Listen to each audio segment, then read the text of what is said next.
இன்றைக்கு தமிழகம் முழுவதும் கிட்டத்தட்ட 15 இடங்களில் இந்த ஆர்ப்பாட்டம் நடந்து கொண்டிருக்கிறது. இது ஏன் நடக்குதுனாக்கா, இன்றைக்கு எங்களுக்கு 104 மாதமாக டிஏ வழங்காமல் ஏமாற்றி கொண்டிருக்கிறார்கள். தமிழக அரசில் வேலை செய்யக்கூடிய அனைத்து துறைகளிலும் இது கிடைச்சிருச்சு.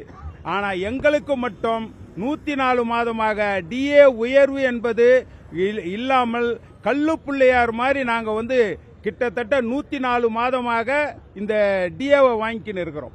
இது எங்களுடைய வாழ்க்கையில், எங்களுடைய லைஃப்பில் மிகப்பெரிய சோகமாக இருக்கிறது.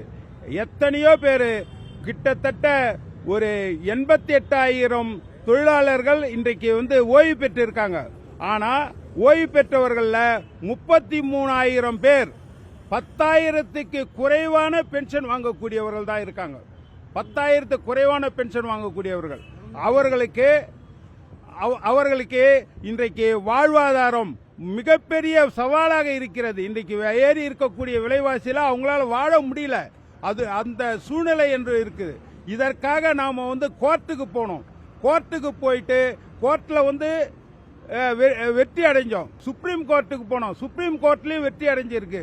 ஆனாலும் இந்த அரசாங்கம் எந்த செவி சாய்க்காமல், எந்த விதமான பலனும் கொடுக்காமல் இன்றைக்கு வரைக்கும் ஏமாத்திட்டு இருக்கு. இன்றைக்கு கூட பாத்தீங்கன்னா எல்பிஏ வழக்கு இன்றைக்கு கோர்ட்ல இருக்கு. அதனால்தான் எங்களுடைய பொதுச் செயலாளர், மாநில பொதுச் செயலாளர் அங்க போயிருக்காரு.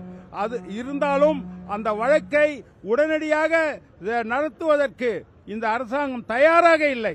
அதே மாதிரி இன்றைக்கு